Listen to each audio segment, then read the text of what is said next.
युग बदल रहा है पांचाल नरेश। समय की धारा ऐसी मोड़ पर आ गई है जहां परिवर्तन का प्रारंभ होगा और इस दिशा में प्रथम सोपान होगा पांचाली का स्वयंवर। अकस्मात स्वयंवर? परंतु वासुदेव, इतनी शीघ्रता से इतना बड़ा प्रबंध कैसे हो पाएगा? आप उसकी चिंता ना करें पांचाल नरेश। युग की धारा को जो परिवर्तित करने आई है, उसका स्वयंवर भी युग का सबसे विशाल स्वयंवर होगा। जो वसुधा का इतिहास बदलने आई है, उसका स्वयंवर का उत्तरदायित्व स्वयं वासुदेव संभालेगा। यह सृष्टि का सबसे अधिक स्मरण किया जाने वाला स्वयंवर होगा पांचाल नरेश। तो आपको सृष्टि के सभी योद्धाओं को आमंत्रित करना ही होगा। उनमें मित्र भी होंगे और शत्रु भी होंगे। मित्रों का स्वागत आप करेंगे पांचाल नरेश, और शत्रुओं से पांचाल की रक्षा करने का उत्तरदायित्व मेरी चतुर्रंगनी नारायणी सेना का होगा। परंतु वासुदेव, प्रश्न यह उठता है कि संसार के सर्वश्रेष्ठ योद्धाओं में से हमारी पुत्री द्रौपदी के लिए सर्वश्रेष्ठ वर का चुनाव कैसे होगा?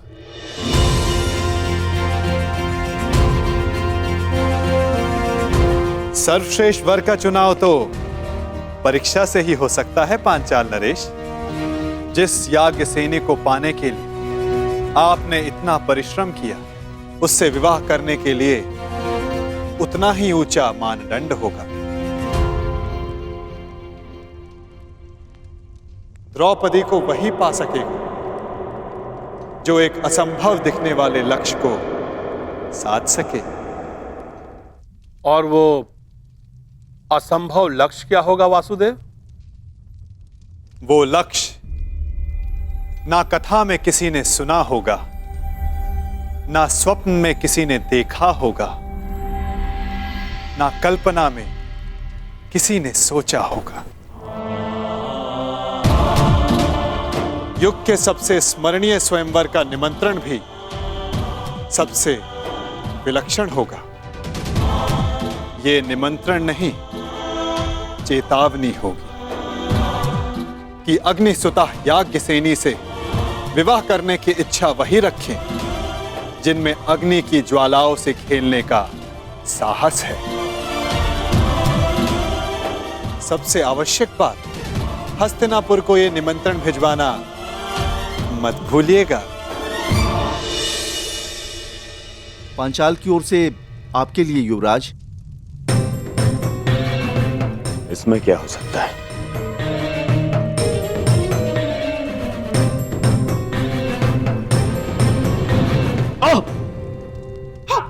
दुर्योधन, हस्तिनापुर के युवराज के समक्ष इतना बड़ा दुस्साहस? ये दुस्साहस नहीं है गांधार राज, ये संदेश है। संदेश? कैसा संदेश?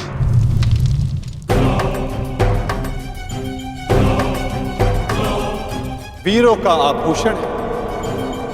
धीर मनुष्य ही वो पा सकता है जिसका वो अधिकारी हो। ये स्वयंवर इस युग का सबसे बड़ा स्वयंवर होगा, क्योंकि संसार का सबसे बड़ा और सच्चा योद्धा ही पांचाल राज की कन्या का वरण करने का सौभाग्य प्राप्त कर सकेगा। परंतु स्मरण रहे, ये स्वयंवर एक अग्नि परीक्षा सिद्ध होगा। वो अग्नि जो पवित्र को अधिक पवित्र करती है और अपवित्र का नाश करती है।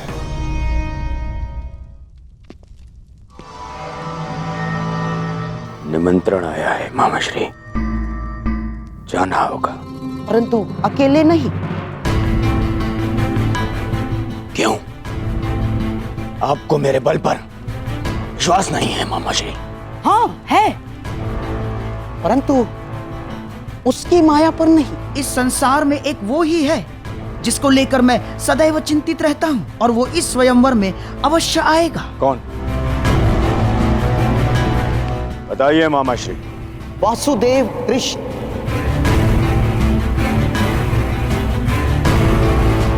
वासुदेव कृष्ण? हाँ,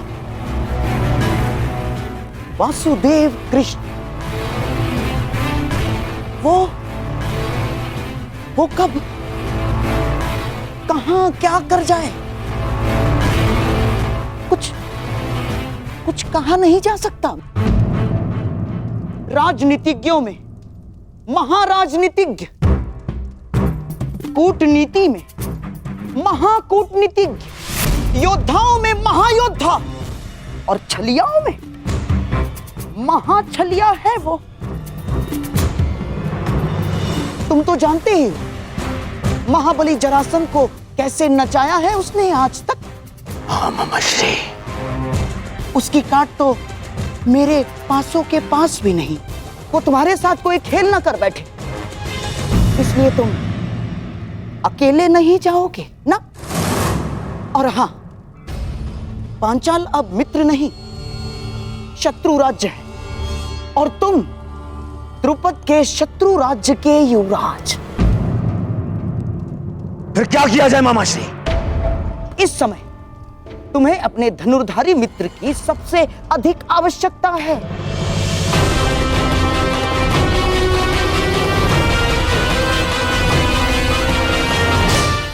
अर्थात कर्ण की।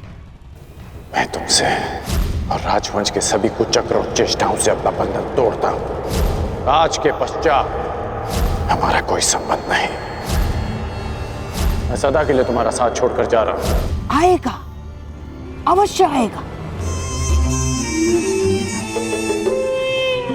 सच मामा श्री? हाँ, मेरी एक चाल से कर्ण तुमसे दूर हुआ। अब मेरी ही एक चाल से वो वापस भी आएगा। यदि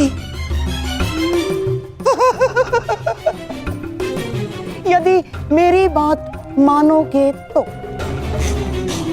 न केवल कर्ण वापस आएगा, बल्कि तुम्हारा त्याग करके कभी नहीं जाएगा। कर्ण को वापस अपने जीवन में लाने के लिए मैं कुछ भी कर सकता हूं मामा श्री, कुछ भी।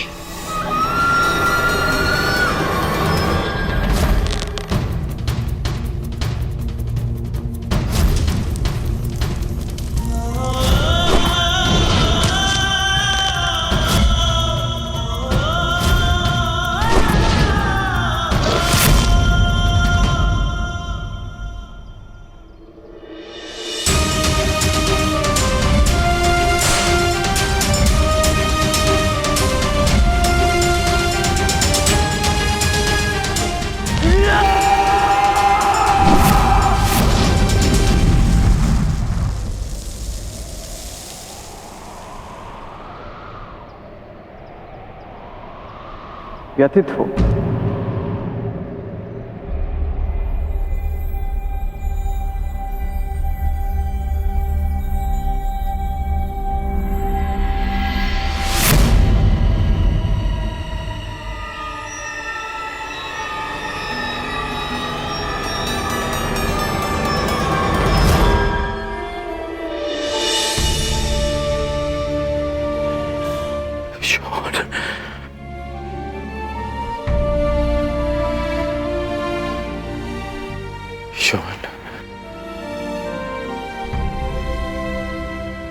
मैं एक बार फिर से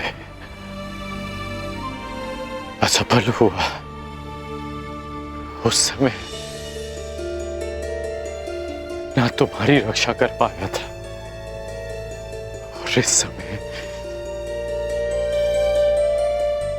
ना कुंती मां की।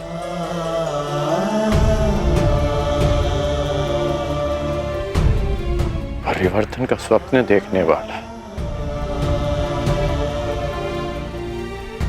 अन्याय का प्रतिकार करने का वचन देने वाला ये कर्ण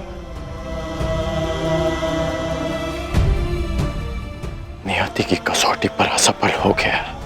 परिवर्तन लाना, अन्याय का प्रतिकार कर पाना यदि इतना सरल होता कोई भी कर लेता। उसके लिए राधे को इतना परिश्रम करने की, इतना कष्ट सहने की कोई आवश्यकता नहीं। आप नियति की कसौटी पर असफल तब होंगे जब परिवर्तन का अपना स्वप्न छोड़ देंगे। राजकुमार दुर्योधन का साथ छोड़कर कहीं आप परिवर्तन के अपने लक्ष्य से दूर तो नहीं जा रहे? मैंने दुर्योधन का साथ छोड़ा क्योंकि नीति की स्थापना अनीति का साथ देकर नहीं कर सकते। मैं जन पर कर्म की श्रेष्ठता सिद्ध करना चाहता हूं और वो अनुचित कर्म के साथ नहीं हो सकती। यदि अंक का मुकुट त्याग दिया तो आपके दायित्व का क्या होगा? मैंने मुकुट को छोड़ा है, अपना दायित्व नहीं। परिवर्तन के लिए मेरा संघर्ष सदा रहेगा। ध्वंग हो या भुगतग्राम, क्या अंतर पड़ता है? जब आपके प्रयास के लिए अंग या भुगतग्राम में अंतर नहीं है तो हस्तिनापुर क्यों नहीं? आप ही कहते थे ना कि परिवर्तन सोच से प्रारंभ होता है, और जिस राजकुमार दुर्योधन ने आपकी सोच का साथ दिया, शकुनी उसकी सोच को मैला कर रहा है। कुमार दुर्योधन आपके मित्र हैं। यदि आप उनके साथ रहते तो कदाचित उन्हें अनुचित मार्ग पर जाने से रोक पाते। दुर्योधन का साथ छोड़ना उचित प्रतिक्रिया हो सकती है, परंतु क्या ये उचित हल है? मैंने दुर्योधन का नहीं, उसके कर्मों का, उसके निर्णय का साथ छोड़ा है। एक योद्धा मित्र के लिए मैं संसार में किसी के भी विरुद्ध खड़ा हो सकता हूं, परंतु षड्यंत्रकारी के लिए नहीं, कभी नहीं। यदि दुर्योधन उचित मार्ग पर... अंगराज, युवराज दुर्योधन ने अपने आप को कक्ष में बंद कर लिया है और कक्ष में अग्नि लगा दी है। शीघ्र ही चलिए। अनुज,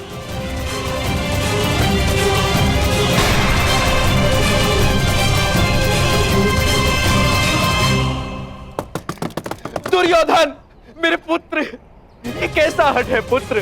दुर्योधन, बाहर आ जाओ। दुर्योधन पीछे हटिए। पुत्र, पुत्र, ये क्या किया तुमने? स्वयं अग्निकांड क्यों किया?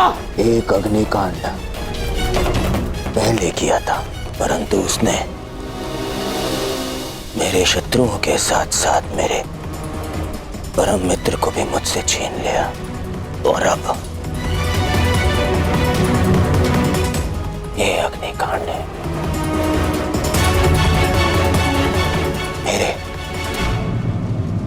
पश्चाताप की अग्निकांड।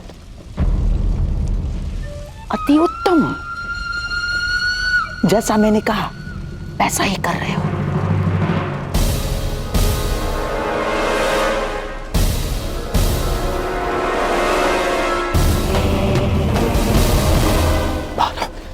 बाहर आओ। नहीं, तुम्हें उपचार की आवश्यकता है। मेरा उपचार केवल मेरा मित्र है, और मेरा तारण तुम्हारी क्षमा।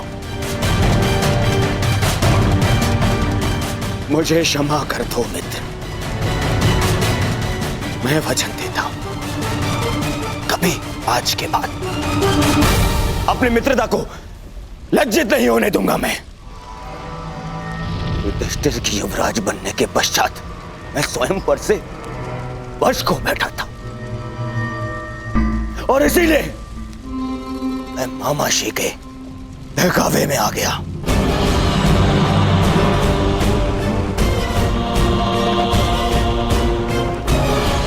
अब इन बातों का कोई लाभ नहीं। धनुष से निकला हुआ बाण लौटकर नहीं आता। बाहर आओ। परंतु मैं कैसे योद्धा को अवश्य जानता हूं जिसमें अपना बाण वापस लाने की क्षमता है, और वो तुम हो मित्र, तुम हो वो।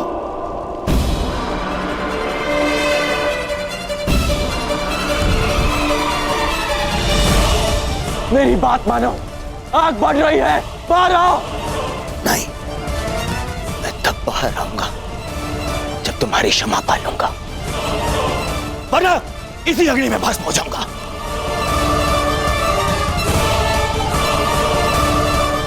तुम्हें तो पीड़ा उठाया है ना मित्र, परिवर्तन का। तो मुझे एक अवसर तो दो ताकि मैं यह सिद्ध कर पाऊं मेरा मन भी परिवर्तित हो गया है। बाहर आओ। कहो मित्र, क्या तुमने मुझे क्षमा किया?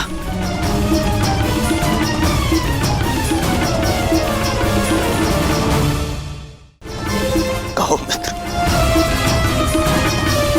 क्या तुमने मुझे क्षमा किया? ठीक है, मैंने तुम्हें क्षमा किया। अपना हाथ दो मुझे, हाथ दो। बस हो गया, बस हो गया मेरे होने वाले सम्राट, अब बाहर आ जाओ। ये हमारी योजना का भाग नहीं था। बस हो गया अभिनय, अग्नि बढ़ रही है, तुम्हारा अंत हो जाएगा। मेरे होने वाले सम्राट बाहर आ जाओ, ये योजना अस्त हो जा। बस मेरी मित्रता आपकी किसी योजना का भाग है भी नहीं मामाश्री, यह एक पश्चाताप है। मित्र का पश्चाताप एक जिसने अपने मित्र को ठेस पहुंचाई है। मैंने बहुत से पाप किए, परंतु उनका मूल्य मैं तुम्हें खोकर नहीं चुकाना चाहता। बोलो कर, तुम मेरे साथ हो?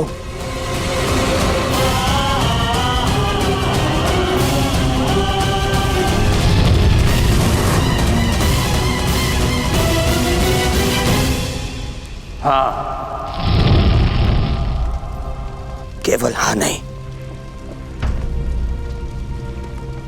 मुझे वचन दो कि हर परिस्थिति में तुम मेरा साथ दोगे।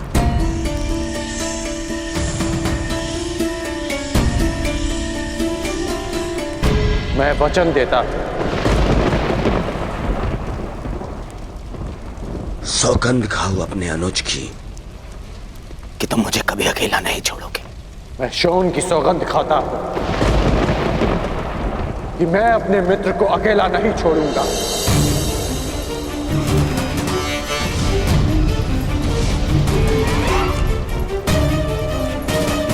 अब अपना हाथ आगे बढ़ाओ मित्र, हाथ आगे बढ़ाओ।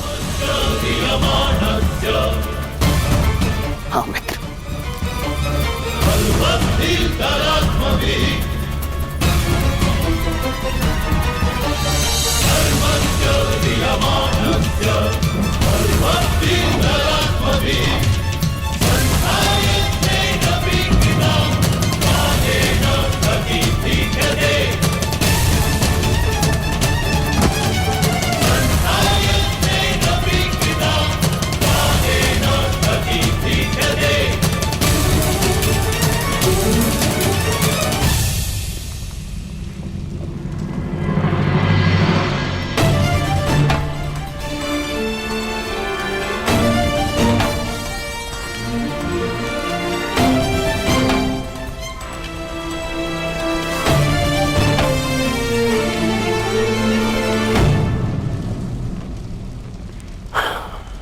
मित्र, एक वचन तुमने मुझे दिया और अब एक वचन मैं तुम्हें देता हूं। आज के बाद कभी कोई कुछ अगर नहीं रचूंगा, कभी कोई ऐसा कर्म नहीं करूंगा जो तुम्हारी दृष्टि में अनुचित हो। तब तक नहीं जब तक कोई मुझे उकसाएगा नहीं।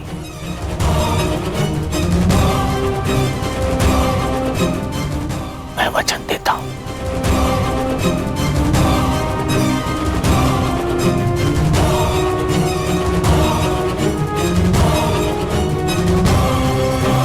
मैं अब तक आपको तनिक भी नहीं समझ पाई हूं। क्या मैं इतना जटिल हूं पांचाली? परंतु आप इतने सरल भी तो नहीं। जब मेरे पिताश्री ने मुझे अस्वीकार किया था, तब आपने ये सुनिश्चित किया कि वो पूरे सम्मान के साथ मुझे स्वीकारे। जब मेरा मन व्यतीत था, तब आपने उसे संतोष प्रदान किया, और अब मेरे स्वयंवर का उत्तरदायित्व आपने ले लिया। मैं समझ ही नहीं पा रही हूं कि आप हैं कौन। मुझे ज्ञात ही नहीं था कि मैं प्रश्नों का उत्तर देने में इतना असमर्थ हूं। मुझे लगा मैं तुम्हें बता चुका हूं कि मैं वासुदेव कृष्ण हूं। अब आप मेरे साथ ये नाम का खेल मत खेलिए। मैं आपका नाम नहीं, आपका परिचय जानना चाहती हूँ। आपका सत्य क्या है?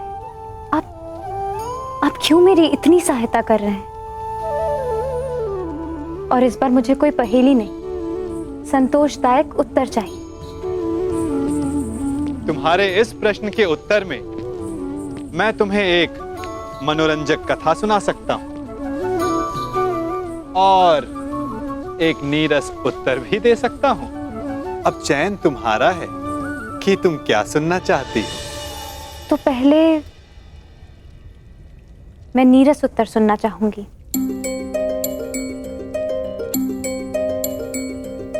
तो सुनो, मैं तुम्हारा सखा हूं, तुम मेरी सखी, और मित्रों को सदैव एक दूसरे की सहायता करनी चाहिए। इसीलिए मैं तुम्हारे साथ हूं। और मनोरंजक कथा क्या है? कथा ये है, बहुत समय पहले मैंने एक स्वप्न देखा कि मैं और तुम पहले भी मिल चुके हैं सखी। इस लोक से, इस संसार से भिन्न एक संसार में, और वियोग से पहले हमने एक योजना बनाई थी कि हम फिर से मिलेंगे। मानवता और संसार को एक नई दिशा देने के लिए, सूर्य और किरण की भांति संसार को एक नए दिवस का प्रकाश देने के लिए। और अब तुम देख ही रही हो कि हम फिर से मिले, अपना वचन, अपना कर्तव्य, अपना मंतव्य पूर्ण करने के लिए। और ये केवल स्वप्न था, है ना? हाँ सखी, स्वप्न तो मात्र स्वप्न ही होता है।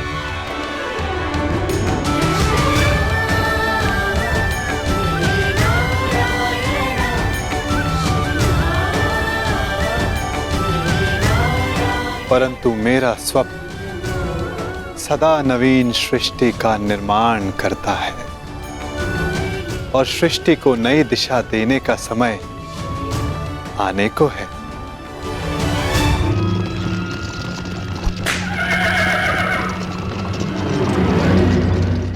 अच्छा सखा, ये तो बताओ कि स्वयंवर की शर्त क्या होगी?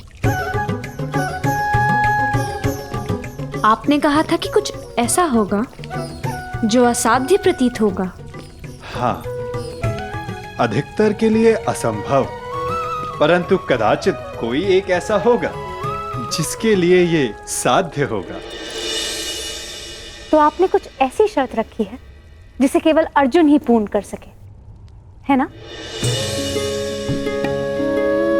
कदाचित ऐसा ही हो। अंधकार को सूर्य ही मिटा सकता है ना सखी। ना जाने क्यों कभी कभी ऐसा लगता है कि कदाचित अर्जुन जीवित हो, और यदि वो जीवित हुआ तो वो इस स्वयंवर में प्रस्तुत होगा ना सका। कदाचित ऐसा ही हो। यदि अर्जुन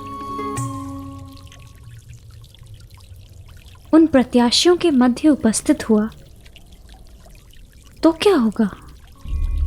यदि उसने स्वयंवर की शर्त पूरी कर दी तो कितना आनंद आएगा ना।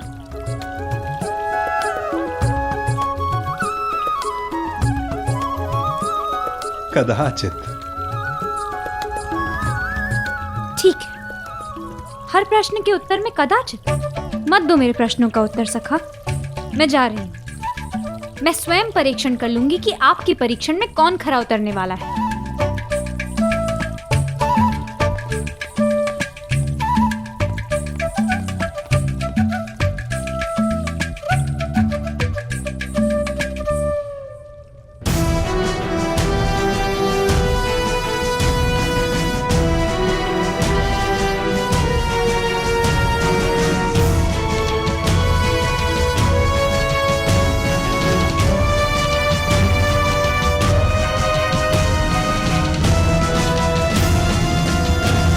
परीक्षण तो तुम्हें ही करना है सखी, परंतु निर्णय तुम मेरे बिना नहीं कर पाओगी।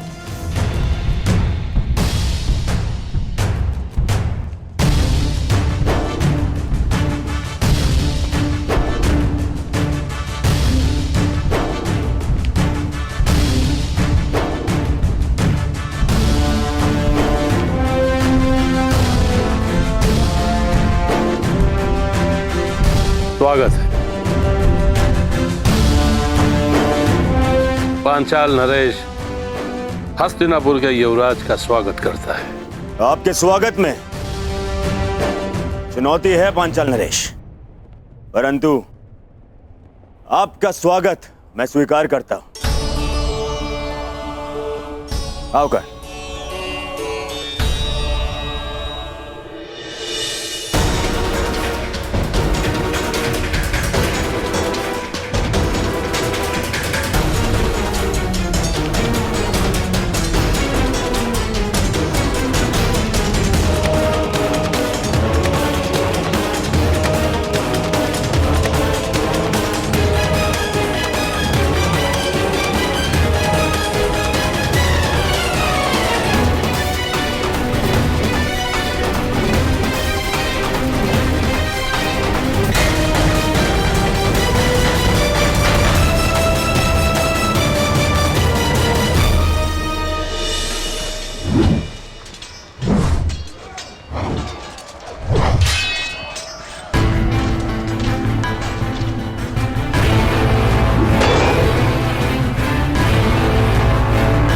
स्वयंवर की शर्त अभी तक रहस्य है मित्र। तुम देख रहे हो कि हर योद्धा अपने अपने कौशल का अभ्यास कर रहा है, क्योंकि कोई नहीं जानता कि वासुदेव ने क्या सोचा है।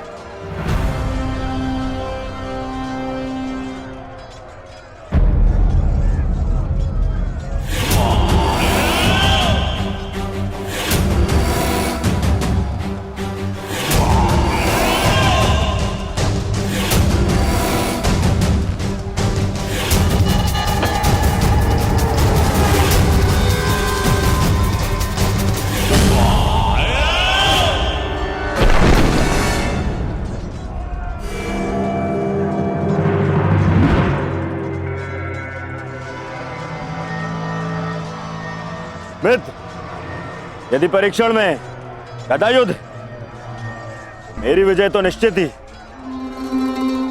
5 पत्र एक ही पंक्ति में और एक ही बाण से सबको साधना है। आओ प्रयास करें।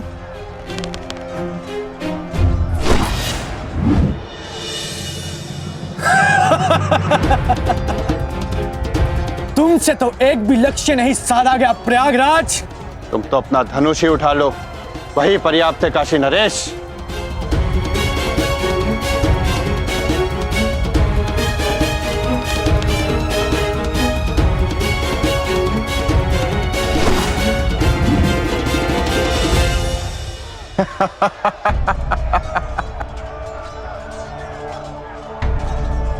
भोजन का समय हो गया है। सभी महानुभाव से निवेदन है कि आतिथ्य लेकर हमें कृतार्थ करें। अब अभ्यास भोजन के पश्चात करेंगे। चलो चलो मित्र। तुम चलो मित्र, मैं कुछ समय में आता।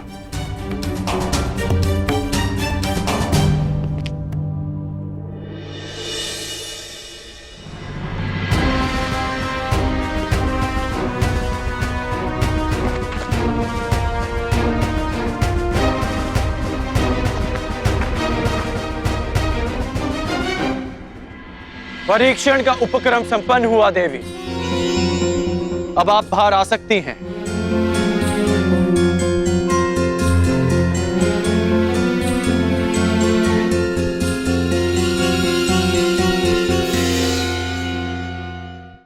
परीक्षण का उपक्रम संपन्न हुआ देवी। अब आप बाहर आ सकती हैं।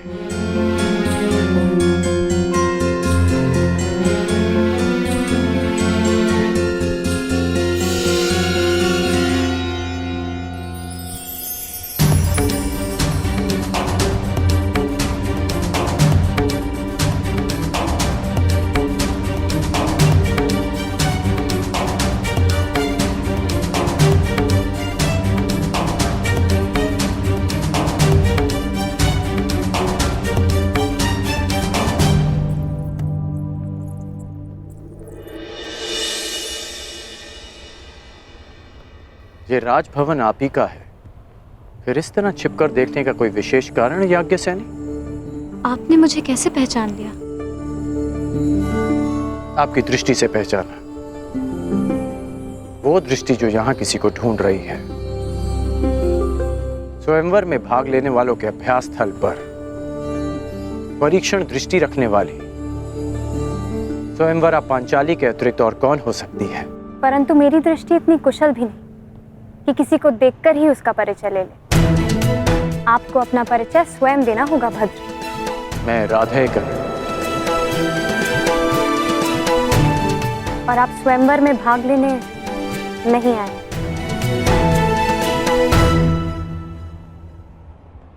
आपको कैसे पता? अब मेरी दृष्टि इतनी अकुशल भी नहीं कि स्वयं पर पड़ने वाली दृष्टि को समझ ना पाऊं। यदि आप कोई प्रत्याशी होते तो आपकी दृष्टि कुछ और ही होती। तो यज्ञ से राजकुमारी पांचाली चतुर भी है। ठीक अनुमान लगाया आपने। मैं यहां केवल अपने मित्र के साथ आया हूं।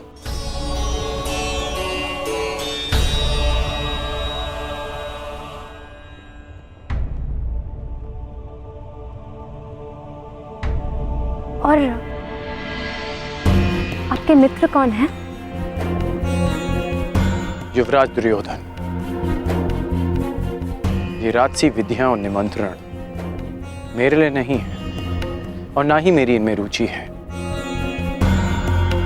मैं राजपुत्र नहीं, भुगत ग्राम का सूत पुत्र हूं।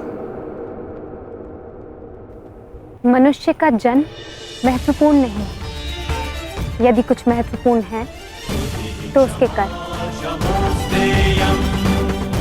कर्म शब्दों से अधिक श्रेष्ठ माध्यम है मनुष्य और उसकी योग्यता के परिचय का। यदि आपकी सोच ऐसी है तो आपका होने वाला वर योग्य होने के साथ साथ बहुत भाग्यशाली होगा।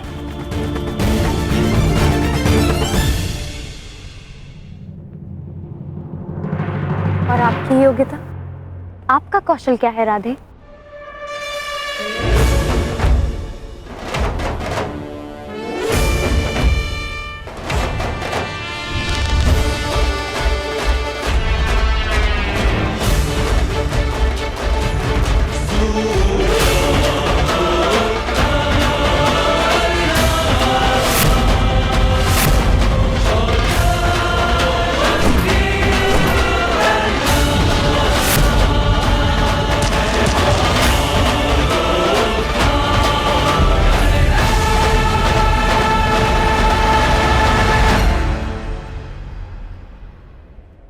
अभी आप ही ने कहा था कि कौशल के परिचय के लिए कर्म शब्दों से अधिक श्रेष्ठ माध्यम है। बिना देखे आपने लक्ष्य संधान कैसे किया? मैंने संधान लक्ष्य देखकर ही किया, आपके नेत्रों में देखकर।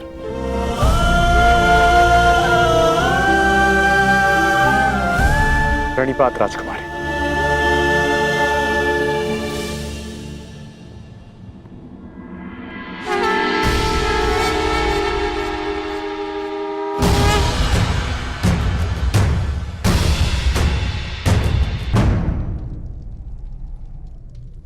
कुछ एक प्रहर में तुम्हारे जीवन की नई यात्रा प्रारंभ होने वाली है सखी, परंतु तुम उद्विग्न हो, क्यों?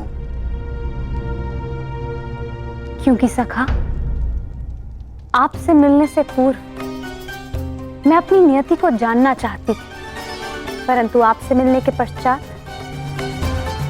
मुझे यह विश्वास हो गया कि जो नियति ने निश्चित किया है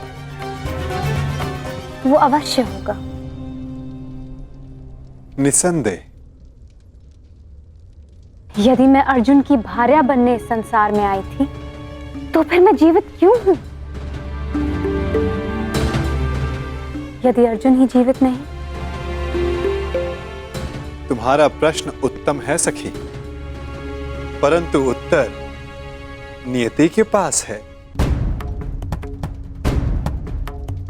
और तुम्हें क्या प्रतीत होता है? अर्जुन जीवित है?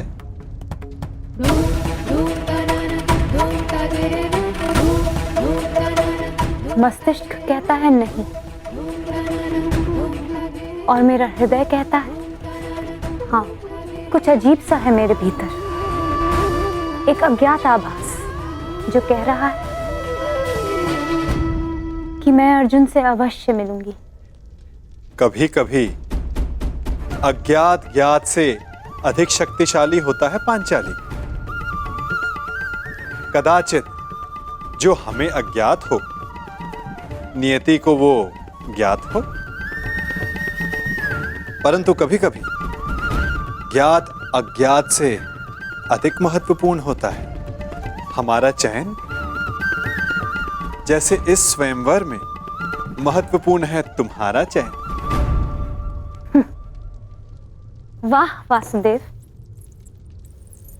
आपने मेरे स्वयंवर की शर्त रखी जिसे पूर्ण आकार देने वाला मेरा वर होगा, तो मेरा चयन तो स्वतः समाप्त हो गया ना?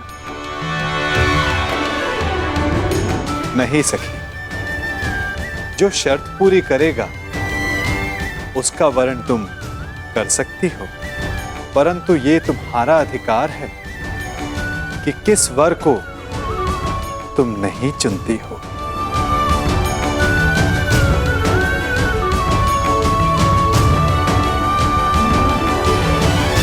हस्तिनापुर युवराज दुर्योधन गांधार नरेश शकुनी के साथ पधार रहे हैं।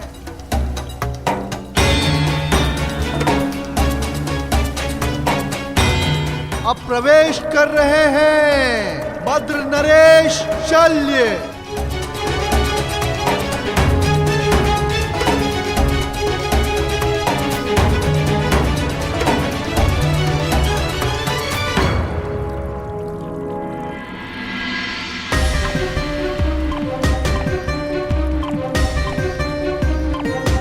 मगध नरेश जरासंध।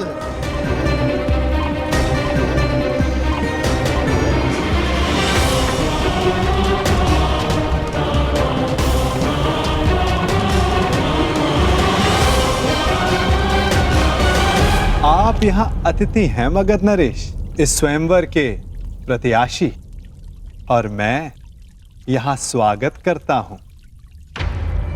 अब आप पर निर्भर करता है कि आप अतिथि की भांति मिलना चाहते हैं या हमारे मिलन के इतिहास का 19वां अध्याय रचना चाहते हैं।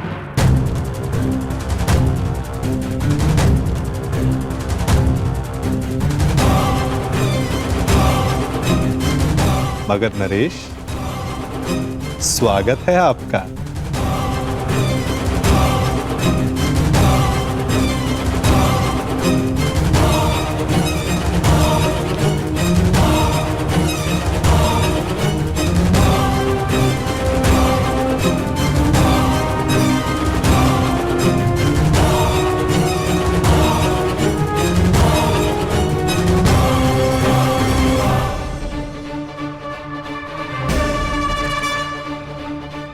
आप यहाँ अतिथि हैं मगध नरेश, और मैं यहाँ स्वागत करता हूँ।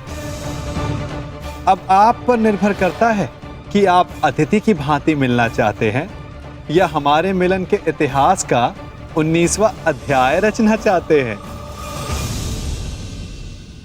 मगध नरेश, स्वागत है आपका।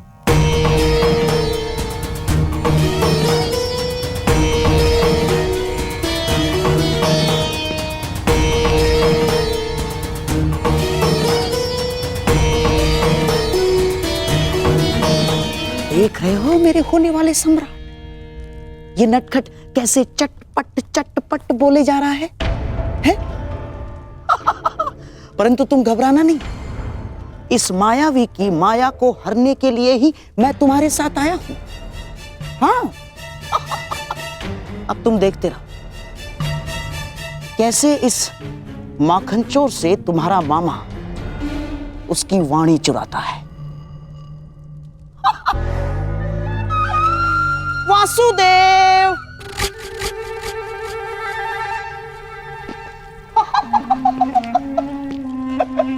अरे गांधार नरेश, कैसे हैं आप? और ये क्या हाल बना लिया आपने अपना? मुझे आज भी स्मरण है, एक समय आप संपूर्ण आर्यव्रत के सबसे सुंदर, सबसे सुशोभित पुरुषों में से एक थे, और अब मुझे अपने नेत्रों पर विश्वास ही नहीं हो रहा। भ्राता दुर्योधन, मित्र कर्ण, यहां आओ, शीघ्र आओ। दुर्योधन, अब तुम ही बताओ, क्या मैं असत्य कह रहा हूं? एक समय था जब मामा श्री कितने आकर्षक दिखा करते थे। कमल समान नयन, हृष्ट पुष्ट शरीर, शीतल वाणी, मधुर मुस्कान। परंतु अब सब बदला सा लग रहा है। कभी कभी लगाई गई किसी अग्नि का ताप मनुष्य के मुख को झुलसा देता है।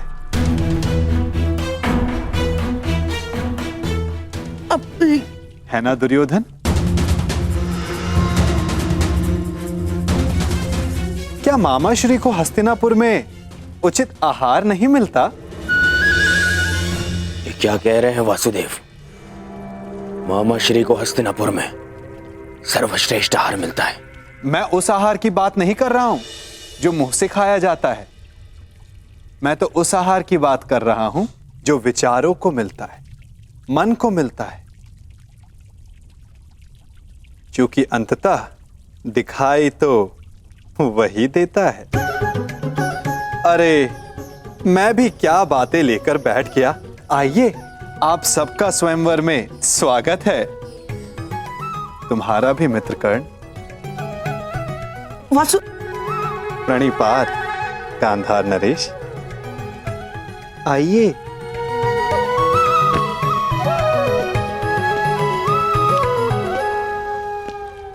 तुम मेरे साथ आओ राधे। बहुत समय हो गया, सोचा तुमसे पूछ लूं कि सब कुशल मंगल है या नहीं। कितना महान चिंतक शकुनी, परंतु उतना ही लक्ष्यहीन, जैसे एक महान ब्रह्मास्त्र अपना मार्ग भूल गया हो कर्ण। जब तक अग्नि वश में होती मनुष्य को भोजन देती, यदि अग्नि वश से बाहर हो जाए तो मनुष्य का भोज कर लेती है ना कर्ण?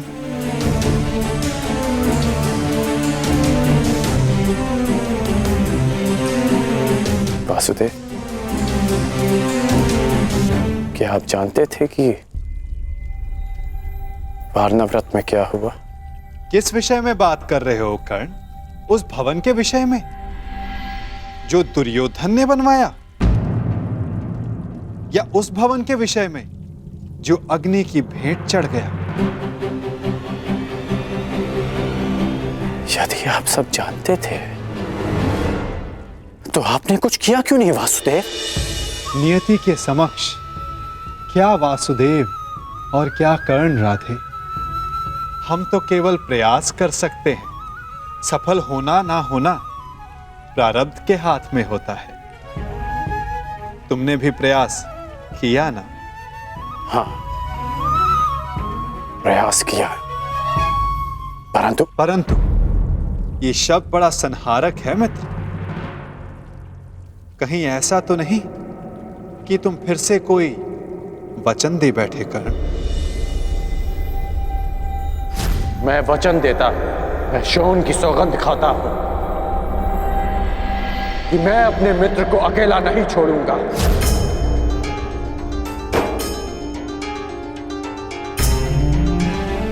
ओह कर्ण, मैंने कहा था कि वचन देते समय सावधान रहना, फिर भी दे बैठे क्यों? क्योंकि सबके पास वासुदेव जैसा मार्गदर्शक नहीं होता, और कुछ लोगों के पास तो शकुनी जैसे पथभ्रष्टक होते हैं। इसलिए मैंने अपने मित्र का साथ दिया और उसे वचन भी। यदि धनुष मध्य में से कच्चा हो तो धनुधर को घायल कर सकता है। योद्धा का खड़ग शत्रु के आक्रमण को रोक सकता है, परंतु समय के बवंडर को नहीं। कहीं ऐसा ना हो कि तुम एक असफल योद्धा सिद्ध हो जाओ कर्ण। योद्धा का धर्म युद्ध है, फिर वो उस युद्ध में सफल हो या असफल। और आप भूल रहे हैं वासुदेव कि मैंने पंख के स्थान पर पाषाण खंड होना चुना है। और मैंने क्या कहा था कि हमारा चयन ही हमारा भविष्य निर्धारित करता है कर्ण। स्मरण है? आपने मुझे यह स्मरण करवाने के लिए रोका है? नहीं, मैंने तुम्हें रोका है एक मंत्रणा देने के लिए कर्ण, कि स्वयंवर में तुम प्रतिभागी मत बनना। स्वयंवर में भाग लेने की मेरी कोई मंशा नहीं है। तो फिर मुझे वचन दो कि चाहे जो भी तुम स्वयंवर में भाग नहीं लोगे। आप ऐसा क्यों कह रहे हैं?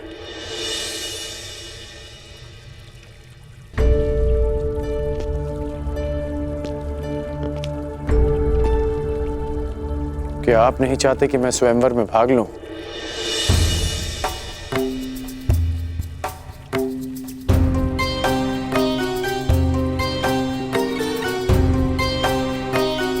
कहीं ऐसा तो नहीं कि स्वयंवर की परीक्षा का संबंध धनुर्विद्या से है? आपके मौन में आपकी सहमति दिख रही है वासुदेव।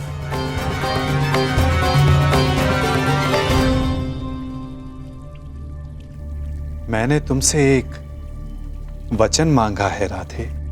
आप ही ने मुझे सिखाया है कि बिना सोचे समझे किसी को वचन नहीं देना चाहिए। मैं स्वयंवर में भाग नहीं लूंगा, परंतु तब तक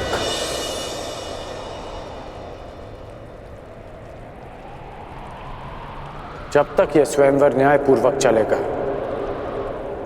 और मेरे मित्र दुर्योधन के साथ कोई अन्याय नहीं होगा। परंतु अन्याय हुआ तो ना मैं अपने धनुष को रोक पाऊंगा और ना ही मेरे बाण मौन रहेंगे।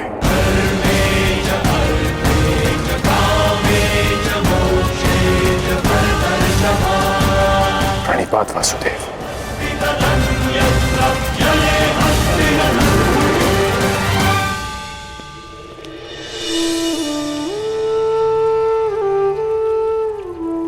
कदाचित तुमने ये विचार दुर्योधन को वचन देने से पूर्व किया होता तो भविष्य कुछ और होता मित्र।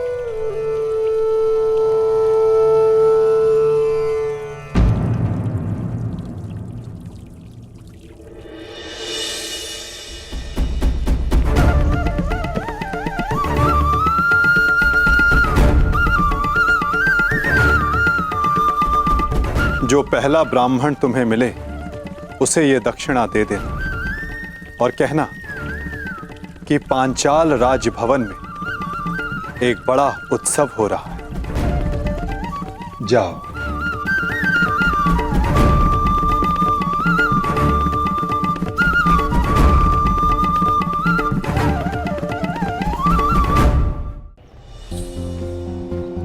कहां से ढूंढूं ब्राह्मण? ये तो उनके भिक्षाटन का समय भी नहीं है। वो रहे ब्राह्मण।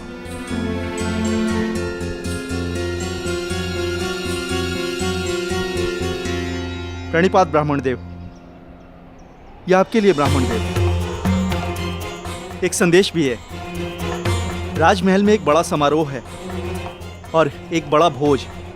अब पधारिएगा अवश्य। प्रणिपात।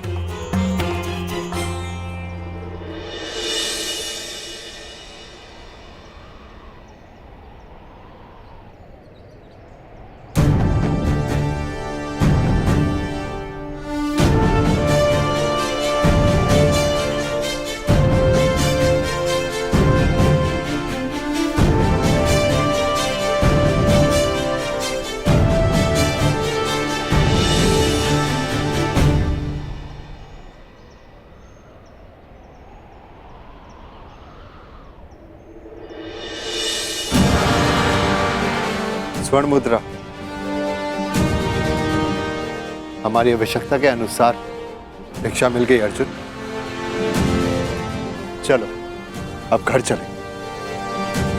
परंतु भ्राताश्री, मुझे लगता है कि हमें राजप्रसाद चलना चाहिए। कदाचित कहीं वहां तक कि हमारी आवश्यकता पूर्ण हो जाए।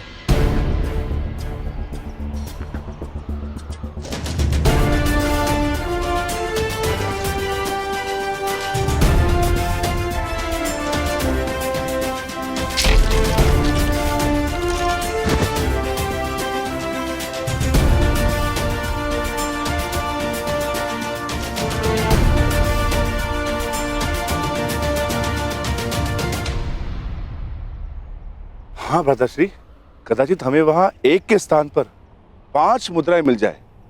जब माताश्री कहेंगी कि आपस में बांट लो तो सुविधा हो जाएगी। अधिक लालच अच्छा नहीं है अनुज। भूखा रहना भी अच्छा नहीं है भ्राताश्री। आपने सुना ना, वहां भोज भी है।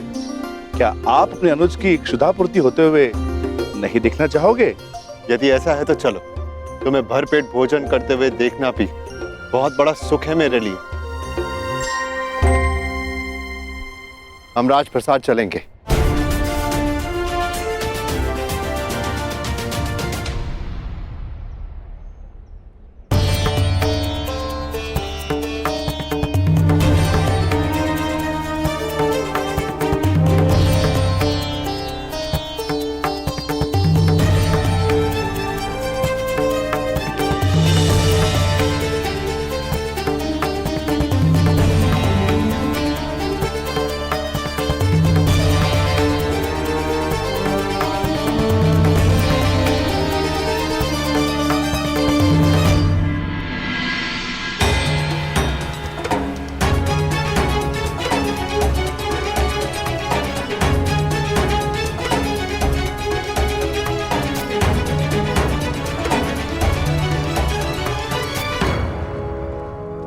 आमंत्रित अतिथियों का पांचाल में हार्दिक स्वागत।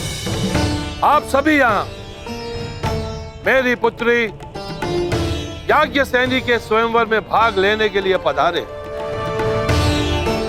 इसलिए मेरा भी यह कर्तव्य बनता है कि मैं स्वयंवर से आपका परिचय करवा दूं। मंडप के मध्य में वो जो स्थान आप देख रहे हैं, जो इस क्षण यव्यानिका से ढका हुआ है, वही वो परीक्षण है जिसमें सफल होने वाला प्रत्याशी मेरी पुत्री से विवाह कर सके। परंतु निश्चित रूप से यह परीक्षण सरल नहीं होगा।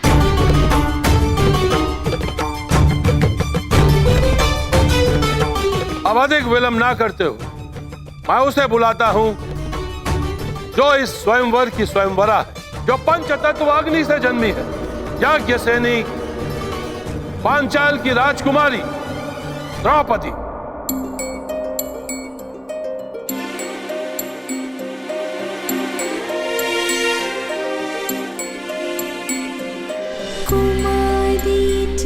नाट्ये पाञ्चाली वेदे मध्यात् समुत्थिता सुभागा दर्शनीयाङ्गी स्वसीताय तलोचना।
अब मैं वासुदेव कृष्ण से यह आग्रह करूंगा कि वो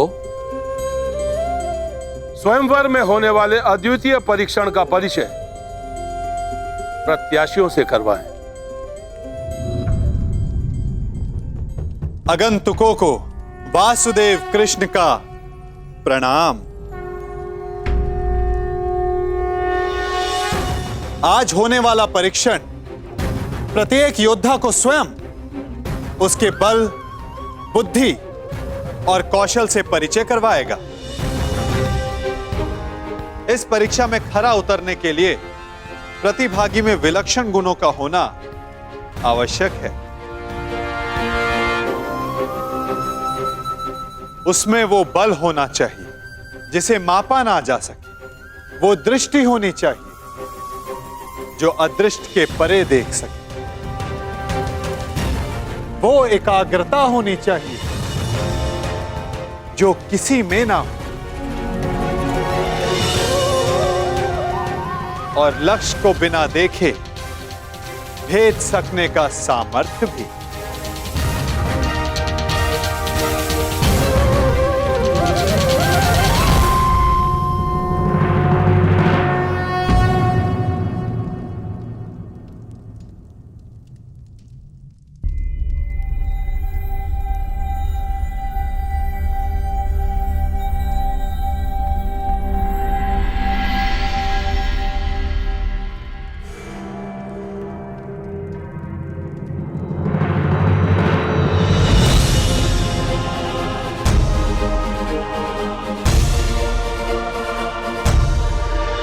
मुझे वचन दो कि चाहे जो भी हो, तुम स्वयंवर में भाग नहीं लोगे।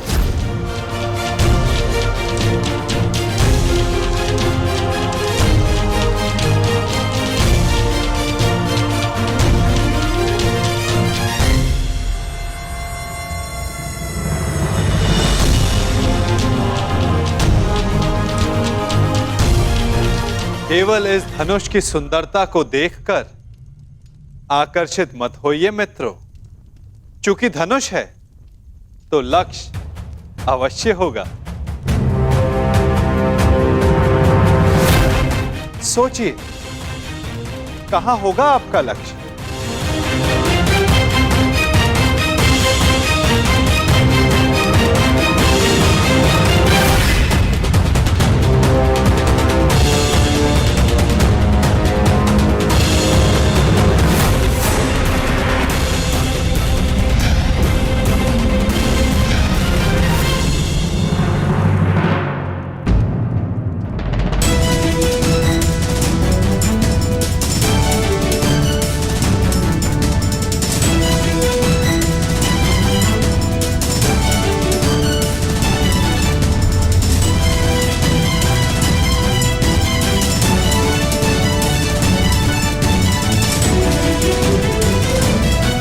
इस आकाश यंत्र में स्थित मीन की आंख आप सबका लक्ष्य है मित्रों।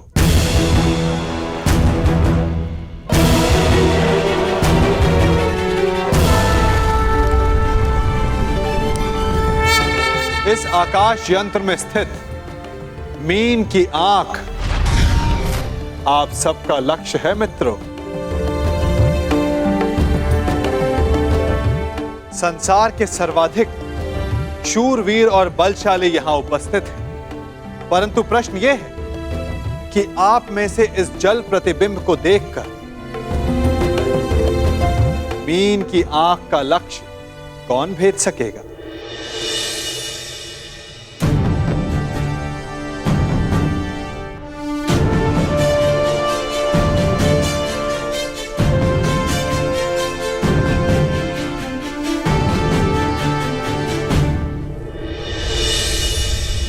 मुझे किसी भी मूल्य पर लक्ष्य भेदना है मित्र। मुझे विजय प्राप्त करनी है।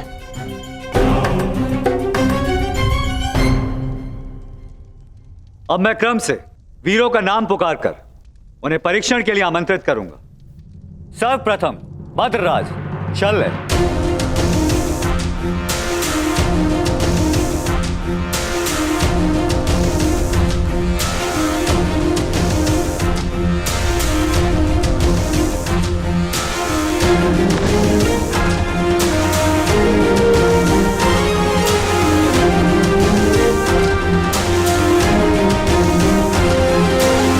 मित्र, आज कोई क्रोधित भी नहीं है, इसलिए मद्रराज के पास कोई अवसर नहीं किसी की शक्ति छीनने का।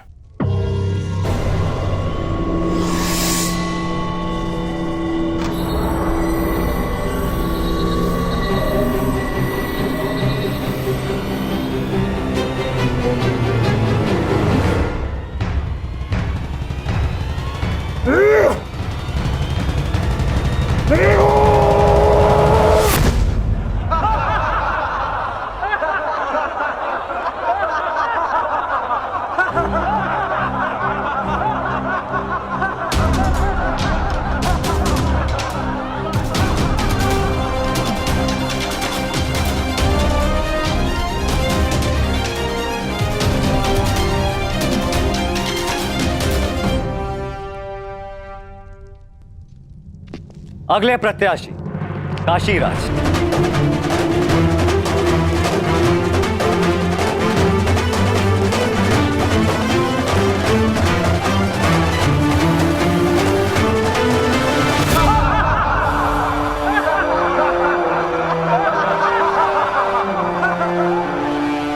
क्या यह असंभव लक्ष्य नहीं है सखा? प्रतिबिंब देखकर आकाश यंत्र में घूमती मीन का नेत्र वेदन संसार में भला ये कौन कर सकता है? एक नहीं 3 पुरुष हैं सखी, जो ये लक्ष्य साध सकते हैं। और वो कौन है? धीर स्त्री का आभूषण होता है सखी। धैर्य रखो, प्रश्न उठा है तो उत्तर भी प्रस्तुत होगा। 3 पुरुष ये लक्ष्य साध सकते हैं सखी। इस सभा में 2 उपस्थित हैं और तीसरा प्रवेश करने वाला है।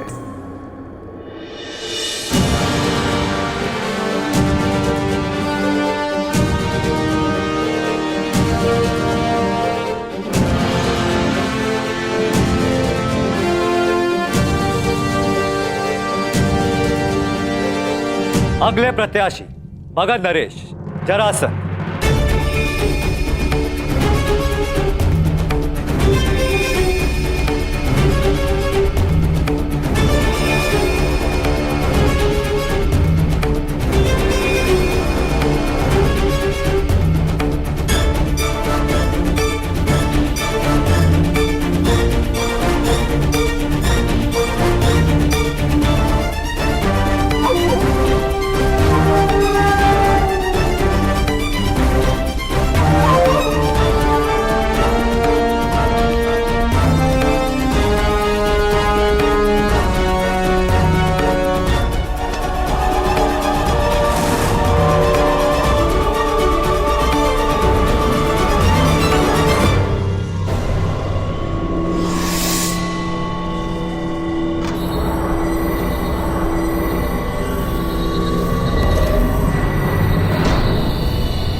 चलिए सखा, कम से कम ये विश्वास तो हुआ कि ये धनुष उठाया जा सकता है। वैसे सखा, क्या अर्जुन भी ये धनुष उठा सकते हैं?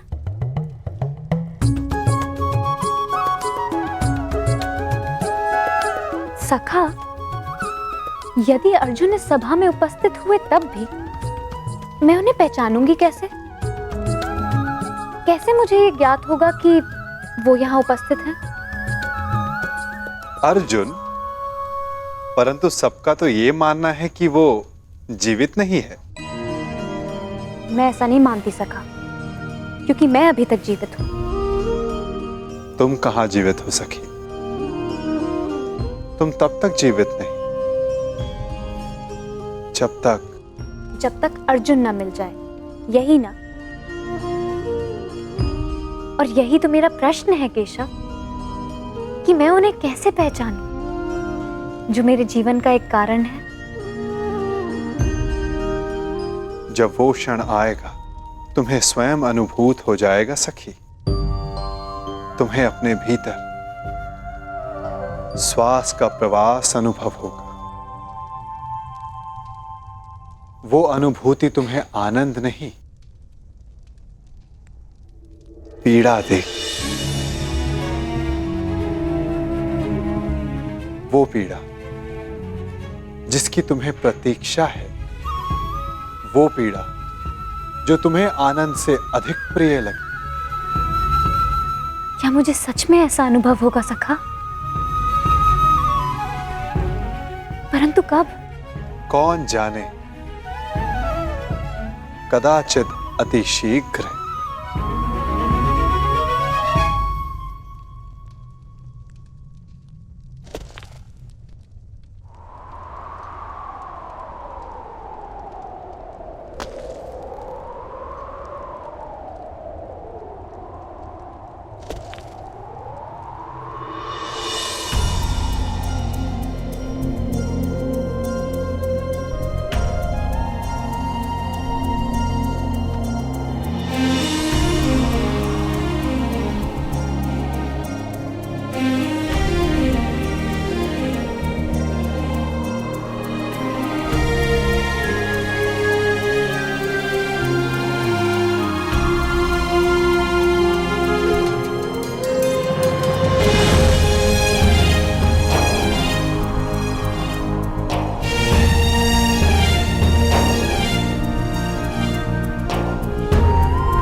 क्या हुआ?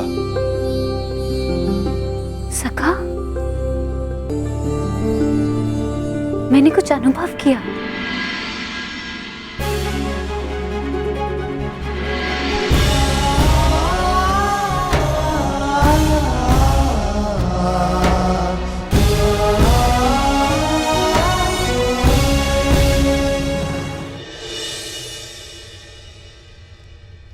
यश भ्राता, वो कौन है जो मेरी ओर देख रहे हैं? जो राजकुमारी के समीप बैठे हैं वो वासुदेव कृष्ण हैं, द्वारकाधीश। हमारे ममेरे भाई भी हैं, परंतु वो तुम्हें नहीं देख रहे। वो स्वयंवर में आए सारे प्रतिभागियों को देख रहे हैं। वो कमल नयन वाले हैं, इसीलिए सबको लगता है कि वो उन्हें ही देख रहे हैं, परंतु नहीं।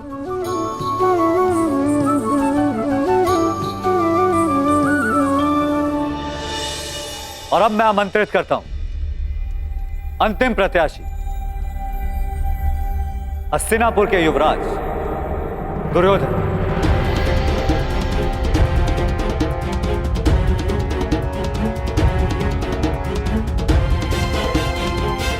अंतिम?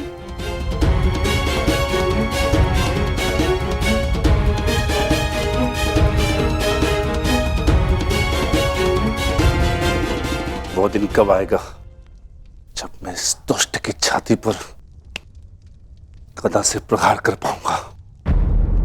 शांत, ये माता श्री की आज्ञा है, स्मरण रखना। हमें यहाँ पर किसी की दृष्टि में नहीं आना है। हम यहाँ पर स्वयंवर देखने आए हैं और कुछ दक्षिणा लेने, बस। मित्र, मैं जानता हूं कि तुम ये धनुष उठा सकते हो, परंतु स्मरण रहे कि तुम अपने पांव के मध्य तनिक दूरी बनाए रखना, ताकि तुम धनुष का बोझ संभाल सको। धनुष का एक भाग भूमि पर रखना, ताकि प्रत्यंचा चढ़ाते समय धनुष तुम्हारे हाथ से छूटे ना।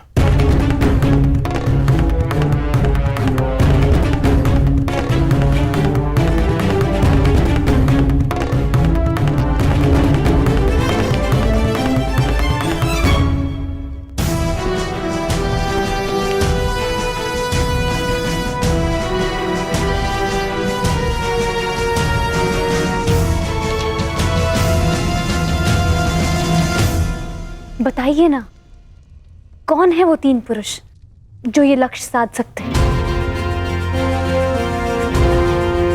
पहला मैं स्वयं, दूसरा पांडु पुत्र अर्जुन और तीसरा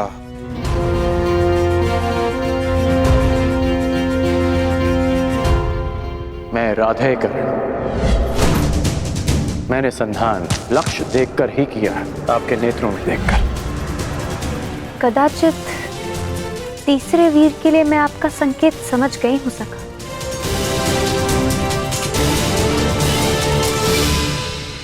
परंतु वो इस स्वयंवर में भाग नहीं ले रहा है। आशा यही है सखी, परंतु नियति क्या कहे कौन जाने।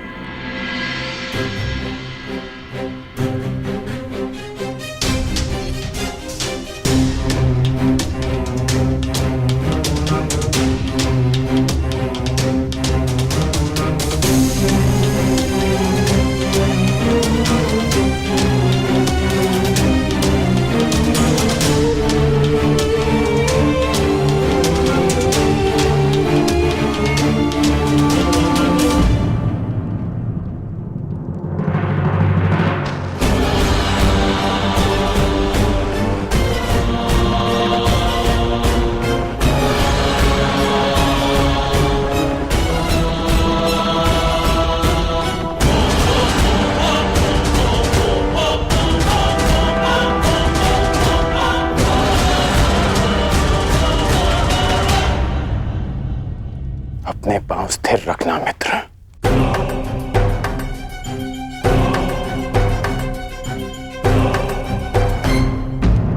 अब धनुष का एक भाग भूमि पर रखो।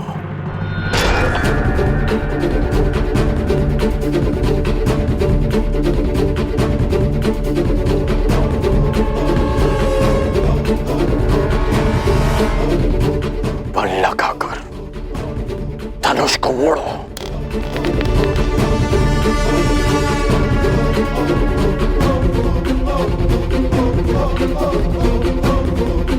धैर्य रखना मित्र, तभी प्रत्यंचा चढ़ा पाओगे। ये दुष्ट कहीं लक्ष्य साध न ले। नहीं भ्राताश्री, उसकी पकड़ दुर्बल है और प्रत्यंचा तेलिए है, दुर्योधन के हाथ से फिसल जाएगी।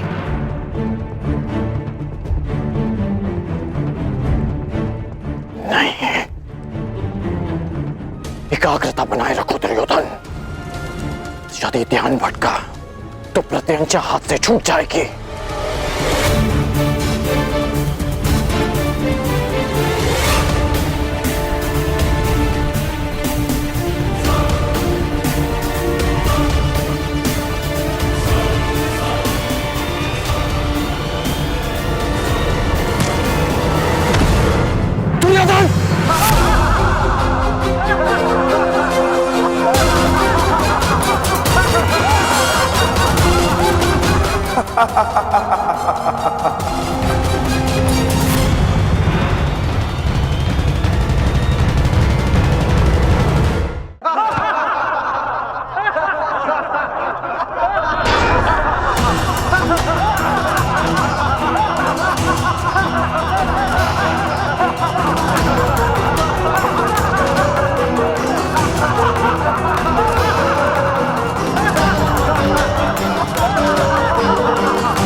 बस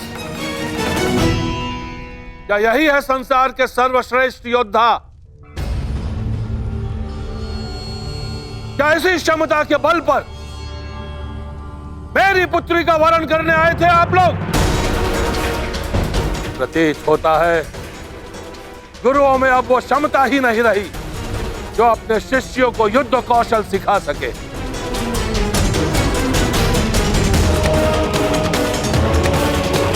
मेरी पुत्री का स्वयंवर अधूरा रह जाएगा, इस बात का दुख नहीं है मुझे, अभी तो खेद इस बात का है कि संसार के सर्वश्रेष्ठ योद्धाओं में से एक भी योद्धा ऐसा नहीं है जो इस परीक्षण में सफल हो सके।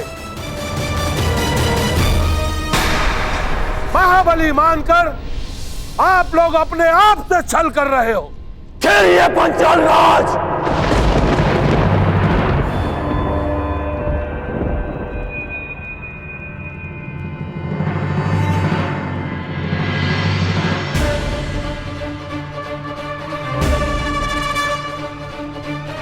मैं स्वयंवर में भाग नहीं लूंगा, परंतु तब तक जब तक यह स्वयंवर न्यायपूर्वक चलेगा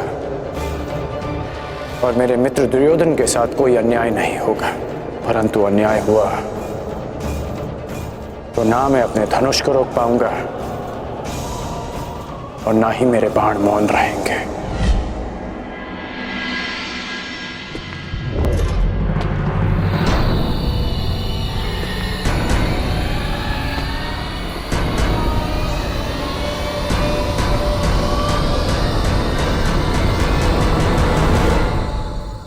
छल तो आपने किया है। यदि आपको अपनी पुत्री के लिए एक धनुर्धारी चाहिए था तो शेष योद्धाओं को यहां बुलाकर अपमानित करने का छल क्यों किया आपने?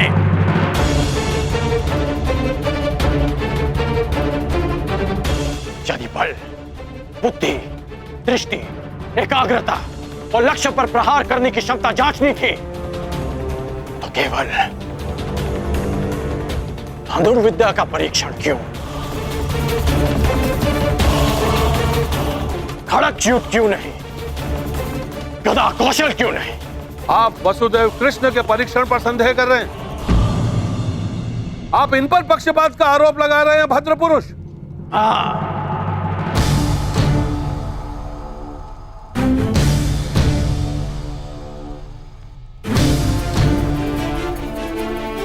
क्योंकि यह पक्षपात है। यदि यह गदा कौशल का परीक्षण होता तो मेरे मित्र युवराज दुर्योधन यहां उपस्थित सभी योद्धाओं को पराजित कर देते, परंतु नहीं, आपने यह परीक्षण एक पक्षीय रखा और उस पर आप महान गुरुओं की शिक्षा दीक्षा का अपमान कर रहे हैं। तो पांचाल राज, आपको आपकी ललकार का उत्तर अवश्य मिलेगा। एक शिष्य अपने गुरु के मान के लिए आपकी ललकार स्वीकार करता है।